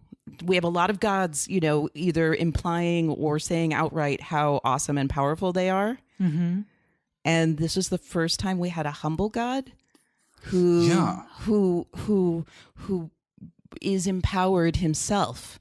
We get to actually see that. They all talk about it. They talk about wanting to be worshipped. They talk about this, but we actually get to see it for the first time. Well, except, and I want to state for the record that I completely agree with both of you. That is my reading of the sequence too. But if we're going to go down a different road, Daphne, I'm going to remind you that all the gods that we've met so far are con men. Yes, I know. And there's a small part of me that's worried that this isn't. I like my reading, Alastair. No, I like it very much too, but I worry whether or not the Salim that we see at the end of the sequence is actually Salim. Is Salim right? At all. Right. No, I thought about that too. Right. We could have a body snatching situation, although the blue suit kind of argues against that. The blue suit certainly argues against it. And also the changed ID argues against it, because I don't know why that would be necessary if the jinn was simply moving from body to body. Right. And kind of, I suppose that the metaphor would be reverse bilquising. Right. That he is having sex with these people and passing himself into their bodies and dominating their bodies. Right. I think that there is a read. I don't think it stands up to scrutiny, and it's certainly not emotionally where I am with this story. I see this very much as you two see it, that the jinn here has absolutely granted the wish, but in part, he grants the wish in a non-transactive way. He grants the wish because it is a manifestation, a realization of what is connecting in a very human way these two individuals. So that works really quite beautifully for me. And I do love the idea of the Jinn just getting up in the morning, taking the suit and being, well, you won't need this anymore. Right. I'm going to go off and meet with Wednesday in Chicago. It's going to be just fine. I did want to bring up one thing. I mean, I really, we haven't gotten there yet, but like, I just need to bring this up, even though we're not there at the car. When Wednesday's talking about the nature of Americans defining ourselves, and he says, "Have you been to a lot of countries?" And he says, "No, just this one." Mm-hmm. Yeah. Okay, we're gonna have to talk about that, but that in relation then to the Jinn, who seems to have actually been in the city, whatever it's called, the that Lost Towers was destroyed, yeah. that was destroyed 1,000 or 2,000 years ago. What does this all mean? Like, so like, is Wednesday, because we saw his wooden sculpture self be built by the Vikings in the beginning, or whatever, Norsemen, whatever we're going to call it? I think we're not going to offend anyone. I think we can say Vikings. Historically inaccurate, but still. So was he never, I mean, I'm just, this opened up a whole can of worms for me, because it's like, we saw Anansi on the boat, but we never knew if he was actually in Africa. We know that he arrived physically as in spider form. The Jinn seems to have actually been there. So is this because he can transfer from body to body? Is this why he could be back there then 2,000 years ago and in New York now? Because Wednesday, unless he's lying, which is also always a possibility, seems to have only been in America, and we did actually see his sculpture be built. So was that mean that he's like, that was Wednesday and like different than the Odin that they left behind? Is there like two Odins? The Anubis sequence suggests that there isn't a necessity for this kind of manifestation of belief, that simply the stories will be enough. Is this American Anubis that we meet at the beginning? How does that interact? How does that all fit together? Yeah. Okay. We just, your like, guess is as my good as notes. mine My notes could have been like fluid. a page with just a gigantic question mark on it. Just going like, Don't try to make a flow chart about this. Yeah. No. You know my inclinations for those things. I do. So I'm sure that won't be the last time that we discuss Salim and the Jinn. I'm certain that there will be at least thematic reference made to them, that sequence. Should we talk about the length of the sequence? Because that is a full quarter of the episode. Did it feel in any way sluggish to the two of you? Did it feel in any way as though it was dragging a little bit? Were you itching by the end of the sequence to get back to Shadow and Wednesday? No. I loved every minute of it. I didn't mind at all how long it took. And the same with the Anubis sequence. Again, I have since decided to just forget all about pacing and just let the show tell its stories in the way that it does, which is very much in these vignettes. You called this out in the very first episode, that the show wasn't concerned about pacing on an episode-by-episode basis, that it's only interested in its full season run. You were absolutely right. Evidently, apparently. Yes. Clearly, that's where we are. Yeah. So once you embrace that, I think you can move past that. Yeah, just don't look for that clear arc, because you're not going to get it. You're going to get vignettes, and as long as each vignette is beautiful and is as poignant and moving as these ones have been, then I don't mind at all. Take all the time you like. And I do think, as Daphne's pointed out, that they hang together thematically, if not structurally. Yes, and I think that that's been really important for me because, and I can imagine. Well, I suppose it's different for you, Daphne, because you love Ian McShane so much. But for me, if I don't see these other gods and meet them and be as sympathetic to them as I am with Bilquis, with Anubis, and with the Jinn, I have so much. I don't know if sympathy is the right word, but yeah, I'm sympathetic to them. And if not, I don't think that I care in the least about Wednesday's war. I like him. I think he's fun and engaging and compelling and fun to watch, and he gives so much life and energy to the show, which I love.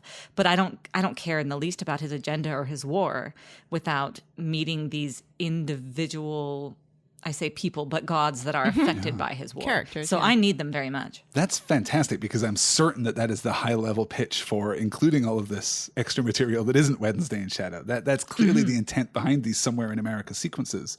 So it's wonderful that it's having that it's very working specific for me. effect for you. Absolutely, it's working for me. Daphne, I don't know that I even need to ask you this, but are you sufficiently compelled by Wednesday's story that if we didn't have these cutaways, you would still be engaged? You know, I am compelled by Wednesday. I mean, it's interesting. I feel like I totally agree with Liz about Wednesday's war. Like, I don't actually, yet care about it. Interesting. I just like Wednesday a lot. So I guess I care to it to the extent where I like Wednesday. Wednesday wants this war, therefore I want this war. Like, or maybe I don't. I mean, because I'm scared for Wednesday. But I'm loving this. I mean, I think it's a testament to how good all of these other segments are, because I'm always happy to get back to Ian McShane and Wednesday, but I'm so engaged by all of them. Yeah. I love all these other characters. So if they weren't doing a good job, I guess I would be just sitting there going, okay, where's my Wednesday? I would like Wednesday back now.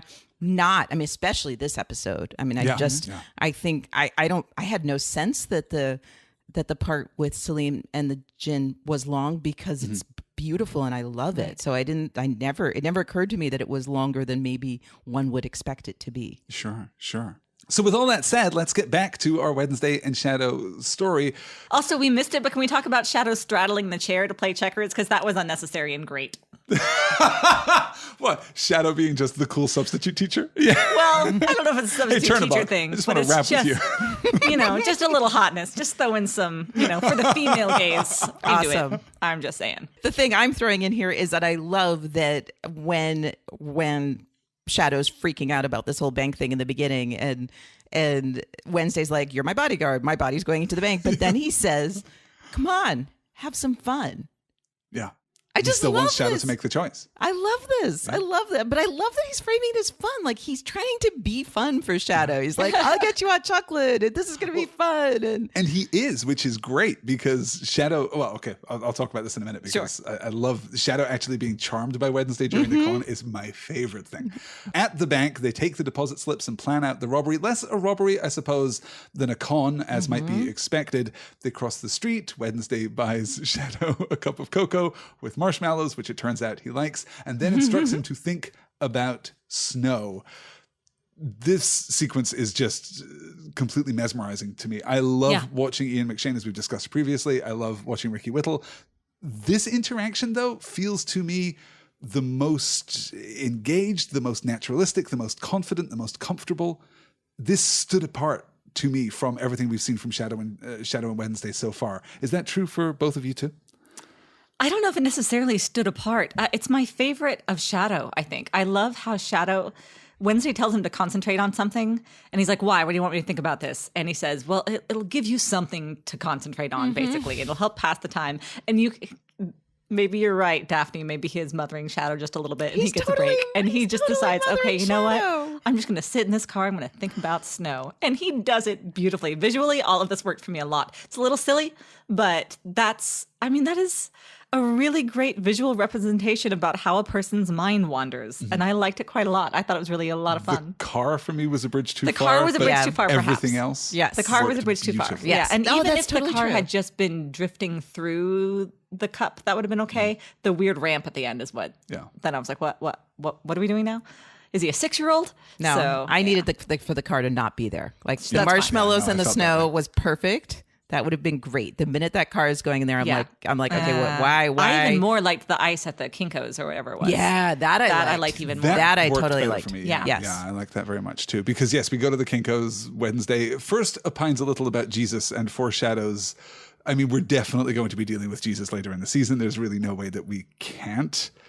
That's interesting. And again, this notion of fragmentary identities, that there isn't a unified Jesus, that there is a Greek Jesus and a Mexican Jesus and a Black African Jesus and a white Jesuit Jesus and all the various, different incarnations of this mythic figure, does suggest perhaps that there are. Well, and he says there's a lot of need for Jesus. So there's a lot of Jesus. Right. And I love that he said that with an air of like defense. Like, right. Shut up. You don't know what you're talking about. Which I really, again, just defending his position as being among the gods. Like, you might not understand why we're important, but we're important. All right, bucko, sit down. Yeah. I liked that. Oh, interesting. Also, I love that reading of it. Yeah. That's definitely how I saw it. Yeah.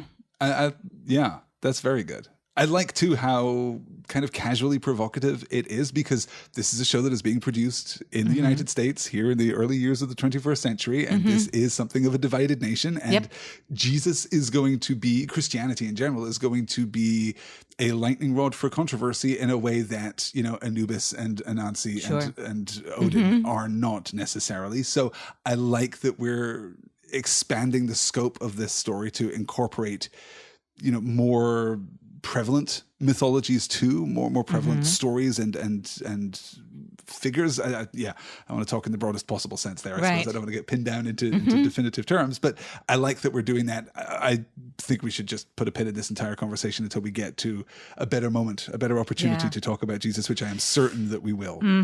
Yeah. I'm very interested in this. I loved the line about how white Jesus is doing really great and could use a little more suffering. Whew, that was on point, but good. And whew, yeah, that's very interesting. So Shadow thinks more about Snow while they are at the notably not Kinko's. This is notably not knockoff Kinko's. Yeah. It is very specifically Kinko's sure. in the book, which I like a lot, but this is just some generic copy or place. Sure. When they leave, though, it is snowing. Beautifully. And that sequence of Shadow walking out into the street as the snow is coming down is magical and wondrous. And it's interesting that you mentioned, Shadow's 6 years old when he's imagining the car in the cup, because he kind of feels like he's 6 years old now. Right. Because the world has been restored to wonder. And just for a second, he seems to be transported by it. And I am enormously moved by that. We then have this cut for lunch where they're at a place where the food is terrible, but the ambiance is great. We don't quite get the version of the sequence that we get in the book. I love the sequence in the book. This is a little more generic, but works really well for me. But more importantly, we get the conversation. We get science and fantasy, reality and fantasy. And Wednesday says, Shadow, at best, you suffer from a lack of imagination. Daphne? Wednesday and Shadow, through this sequence, are discussing not just the nature of reality and fantasy, of course, but the power of stories to transform and to overwhelm and to redefine. I'm going to assume that you love this sequence. I love the sequence. And I love all of this. I mean, I really do love every bit of this because, like you said, that he just had wonder. I just feel like you watch Shadow go back and forth and back and forth and back and forth. And I liked how you all tied that into On the Rooftop, where she said that he... Yes. So, this is just so fascinating. I mean, again, we're watching Shadow go through a process, and he's fighting so hard. He is fighting. He is absolutely fighting. This, he has such a struggle with doubt amidst all the evidence, way more evidence than basically any other believer type. Well, and of course, he's not a man of faith, and he's being called upon to be one. But and even now, but that's what I love is that Wednesday's not saying like, I'm okay. In the end, he talks about the snow, but ultimately, Wednesday's not trying to convince him of the world being more fantastical than what he always thought it was because of things that he can say, this happened and this happened, this and that. He's fighting it with storytelling, with wonder. Yeah. And that's what's interesting to me. It's not like, even though every once in a while he'll say, well, you saw all this crazy shit and you still can't believe. But then there are moments where he's just like, he wants Shadow to just believe. Right. Without the concrete. Well, and he asks him outright, if we make it through this and by tonight you're not in prison, will you believe in me? Right. We're getting very close to some outright statements of intent from Wednesday. We get a couple here that we get a line from Wednesday right at the end. The only thing that scares me is being forgotten. I can survive most things, but not that. We're getting awfully close to Wednesday speaking definitively about his nature. Yeah. I'm looking forward to those definitive statements as we get them. We then get the intrusion of Mad Sweeney because we want to do something very clever and structural at the end of the episode, which I get. Daphne, it shouldn't come as a surprise to you, I guess, that these Mad Sweeney scenes are not present in the book at all. His story is much more simple and much more sparse in the book, which is why we get this lovely nod to the book reading viewers when Mad Sweeney shows up in the diner where they are, and Wednesday says, I thought I wasn't going to see you until Wisconsin. Because in the book he doesn't. Right. I like that. That was I really like that line a lot. Oh, that's nice so sweet. I love that. Shadow tells him about the coin and Mad Sweeney leaves, and it's just a little bit of business that we have to take care of so that we can have our contrast, our juxtaposition at the end of the episode. But it is still a fantastic scene. It is. I love Shadow here. Shadow is so not intimidated by Mad Sweeney this time. Like, look, you want your coin? I'll tell you exactly where it is. Go to the cemetery. It was really lovely. I enjoyed this a lot. The way he flinches when Mad Sweeney says, I won't be the only man to climb on top of your dead wife. Kind of, we still see this danger. There's something still coiled within Shadow that could be unleashed, and we're not allowed to forget that, which is powerful. We then move to the robbery itself, to the con itself. I love this con. Another candidate great. for my favorite line in the entire episode, when Wednesday hands Shadow the business card and Shadow says, "Who the fuck is this?" and Wednesday replies, "You the fuck is this?" Pretty great. I'm now just using that. That's just a thing that I'm going to use in my everyday life. That's and I perfect. love all of it. I love what he says when he gives him names and he says asshole. And he said, "Oh, hello, asshole. My name is what is?" I was like, James O'Gorman. James O'Gorman. Jimmy to my friends. Yep. I just love him. He's just so joyous in all of this. And again, such a he fantastic started by comment. saying, "Come on, let's have some fun." Yeah. He's having fun. I really believe is. he is. And Shadow starts to too, which is just so And again, back good. to the wonder. It's like when he gets into it, and he's having fun too. Yeah. I love the nature of the con. The con here plays out exactly as it does in the book, which I think is lovely. It is so smart. It is so astute. It plays off a perfect understanding of human nature. Yep. That if you appear to be in the right place and you appear to be doing the right thing, people will let you get away with anything. Yep. Especially if they're in a hurry and this is like, And the snow is guy. inconvenient. And the snow is Yeah. inconvenient. Yes, exactly. Yep. It's just fantastic. And then the phone call. There is one beat that we get in the book that we don't get in the show, which is a shame because it's my favorite. Yeah. In the book, when the police officer calls Shadow, Shadow asks him if Jimmy O'Gorman has been drinking again. Which I really like. great. That's why he's got that's great. Because he immediately gets into the Right. role and starts Right. immediately playing that part. which you definitely see in the show also. Yeah. I love how Which he is gets into the role. Just lovely. And then we move away. We get the road trip back in the car where we talk about existing and we talk about faith. And this is where we get the line from Wednesday. This is the only country in the world which wonders what it is. Mozambique knows what it is, which I'm not sure if we were in Mozambique, we would necessarily knows? feel that way. Right.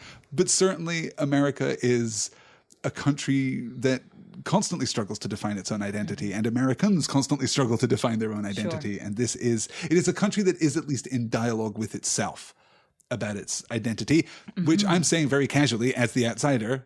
Ladies, do you find that to be true of your experience of this great nation? I do. I mean, I think it's it's part of our mythology about ourselves because we are a nation that was created almost by the will of its people. So that's part of our mythology of ourselves, that we created. We basically, our country came out of thought in a way that other countries come out of geography. Based on an idea, as has been said. Yeah. Exactly. So I think that has always, like, if you start that way, then you're always both free to be that and subject to being that. Sure. Elizabeth, that matches your experience here in the Midwest? No, right. I am right in the Midwest, which is a little bit different, I suppose. I remember being in school and they were talking about how America used to be known as the melting pot, but now they were trying to adopt, and I don't know if this is still a thing, but they were trying to adopt this idea of a tossed salad, that everyone keeps their culture and keeps their identity as much as they can, which is this is how our better metaphor. This I like is that, not yeah. a geographical thing. This is an age thing. Yes, Liz and I, absolutely, because we are 15 years apart in age. And when I was a kid, it was a big deal that they said that that's what the Canadians are doing. That they're more like, they would use like Gula or like, things where it's Something like everything's else. there, but everything still gets to be part of its own thing, but integrated together. Whereas melting pot was like, we grew up with melting pot, but with an idea that was a good thing. Yeah. Well, but it was a good thing, but some people already thought that the Canadian way of looking at it is better. But so it's I interesting to me see. that by the time you were in school, that perhaps that had been integrated as an ideal for the United States. I like that. Yeah. Moving ever onward with culinary metaphors for I was going to social say, diversity. I feel like we're more of a beef stew. I mean, the flavors meld a little, let's be honest, but yes. So this entire conversation, I feel like we could go line by line For real. through it. I because almost wrote it's down every line. Extraordinary. I wrote more dialogue for this sequence than I have, I think, in both previous episodes. We get the line from Wednesday, you were pretending you cannot believe in impossible things. We get the wolf in the road, this momentary beat, where we get a smile from Wednesday Yep. that is unlike anything that we've seen from him previously. I didn't recognize that smile. That seemed newer and yet older. It seemed more powerful. And it's between that and the kiss and the word war, I'm getting a sense of what we're going to see from Wednesday later in this story. And I cannot wait. I think we are going to leverage all that Ian McShane can do in his portrayal of this character. We then have Shadow asking very simply and very straightforwardly, did I make it snow? To which Wednesday replies, among other things, he says, if you choose to believe that you made snow, then you get to live the rest of your life believing you can do things which are impossible. Oh, God, I love that.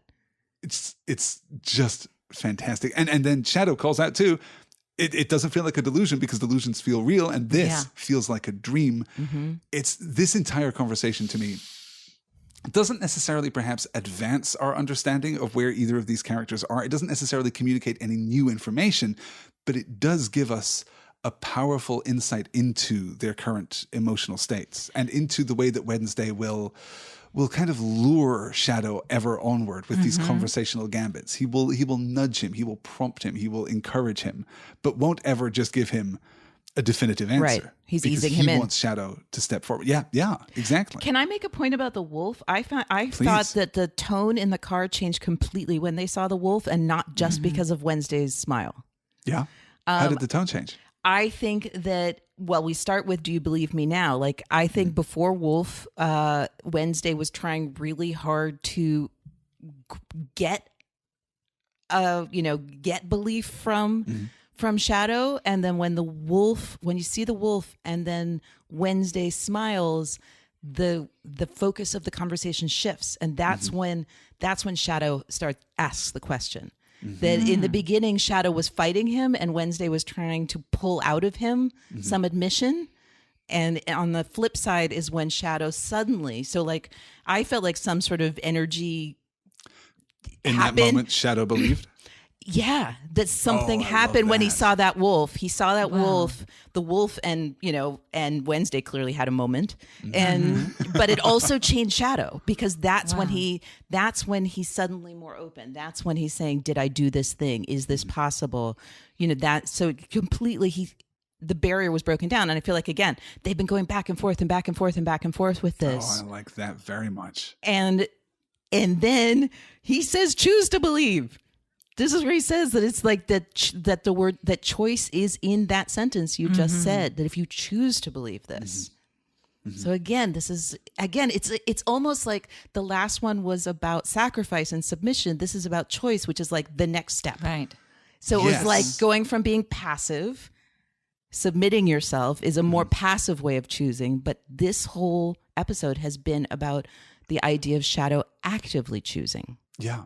And he has been more active. Powerful. Yeah, and certainly. That may be true too historically, because we get this wonderful conversation about Shadow's belief in love. Oh, God, that's gorgeous. And Shadow says that he didn't always believe in love, but now he sure as hell does. And it was because of Laura. And Wednesday points out, well, the world isn't different now. And the implication seems to be, you just chose to believe in love. Right. And then for you, the world changed. Yeah, that for you, the world changed. Exactly. For you, it changed when you did that. Yeah. Ah, that's good. Which does draw all kinds of connections between Shadow's love of Laura and the way that Laura has both defined and been used to define him and his life, but also his belief in the supernatural, his belief in Wednesday, his belief in all of these experiences that he's having. There's more intertextuality there, I guess, than would seem apparent. It seems as though belief in a god and loving your wife should be two very different things, should be two very different emotional impulses, but both can change the world. Right. Both can be active choices. Both can transform your personal experience. It's incredibly, incredibly profound. I did highlight earlier the line that we get from Wednesday, the only thing that scares me is being forgotten. I can survive most things, but not that. Okay, that's probably going to be super significant later on. I'm sure. Seems like it, yeah. Seems like it. Well, and he said something about being forgotten, I think, in the first episode, didn't he? In the airplane, he said something about that as well.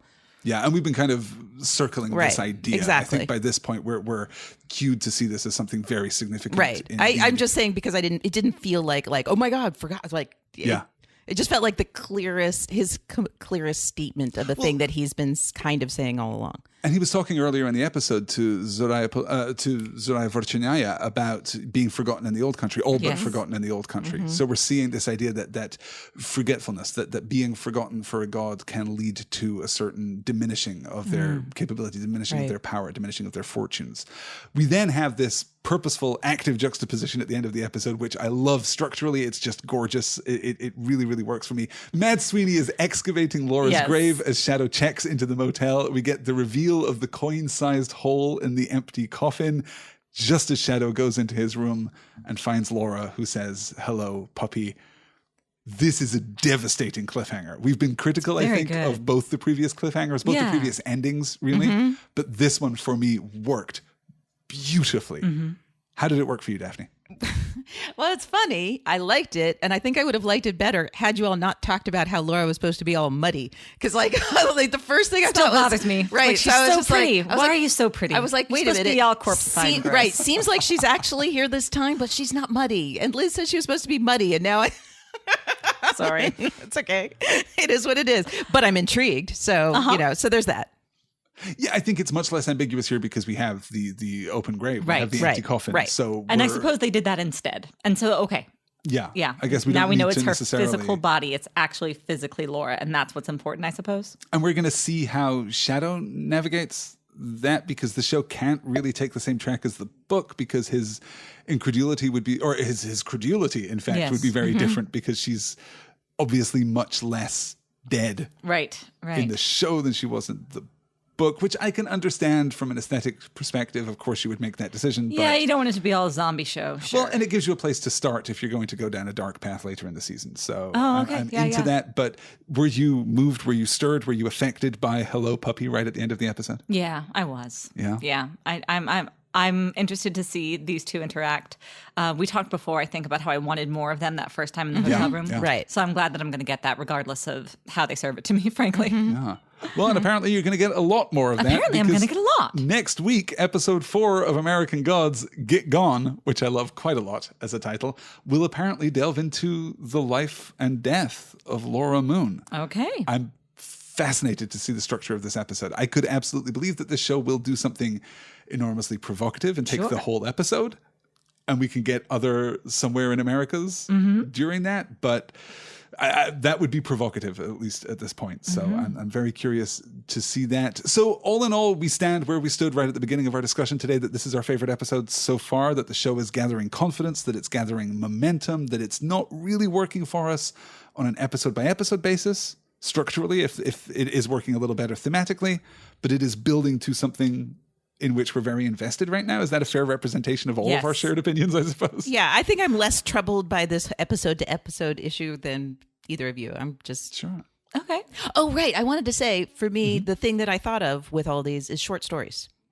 Yes. Sure. Yeah, that's why I said vignettes. Yeah. Oh, right. That is true. You did say that. So, it's not bothering me at all, actually. Right. It's just unusual, but I think it stand works. out to me. The Jin story in this episode felt specifically, I'm sure that I have read one-act plays that work along similar lines, because it feels so focused and the conflict is so tight, and it's the kind of thing that you could stage. And of course, the fact that the opening part of that sequence feels very Godot just sits comfortably for me there. Let's wrap up our conversation there then, and we'll be back next week to talk about episode 4, Get Gone. Elizabeth, where can people find you on the internet? Where can people find more of you and your dulcet tones? Look for me on Twitter at LizbethRay555, and for my other shows at commonroomradio.com. Daphne, where can people find you online? I am at Daphne Olive on Twitter. My website is daphneolive.com. And Liz and I have a podcast about black sails called Fathoms Deep. Watch Black Sails. Just a podcast about black sails. Just no big deal, really. No bigs. No big deal. Just the preeminent black sails podcast anywhere on the internet. And a work of magnificent ambition and creativity. Definitely check out Black Sails. Definitely check out Fathoms Deep. You can find more from me, of course, on the internet at pointnorthmedia.com, where you can find all of my other shows. That will do it for this week. We'll be back to talk about Get Gone next Monday. Until then, take care.